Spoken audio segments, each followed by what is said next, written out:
Aprobado na ng Sangguniang Panlalawigan ang pag-amyenda sa 2017 Market Code ng Mangaldan, Pangasinan. Sundan sa report ni Joan Punsoy. 20 taon nang nagbebenta ng ready-to-wear clothes sa Mangaldan Public Market si Mirna. Umuupa siya ng pwesto sa isa pang negosyante na nakabili ng leasehold right o stall. Si Mirna, isang sublessee na kung tutuusin ay bawal sa 2017 Market Code ng Mangaldan. Pero ito na raw ang kalakalan ngayon sa palengke. Gusto rin din naming maliwanagan para alam din namin na kami yung nag-uupa dito kung ano yung kalagayan namin dito. Kaya para maging legal ang operasyon ng mga negosyante, inamyendahan ang 2017 Market Code sa bayan.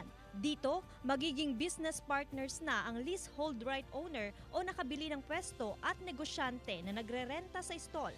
Yung statistics kasi sa public market, halos lahat ng mga nagninegosyo doon, di sila yung may-ari ng stalls sa public market at they're in violation of the market code. Dapat ang leasehold right owner ang magbayad ng monthly rental sa munisipyo, habang ang negosyante naman na nagbebenta sa stall ang magbabayad o magre-renew ng permit. Sa ganitong paraan daw, parehong may responsibilidad ang nagpapaupa at ang umuupa.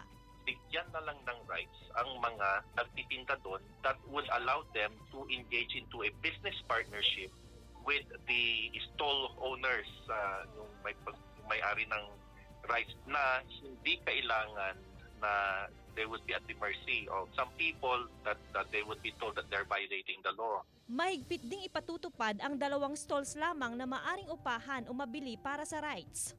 Nagkaroon din ng pag-amyenda pagdating sa monthly penalty ng leasehold right owner na bigong makabayad kada buwan ng renta.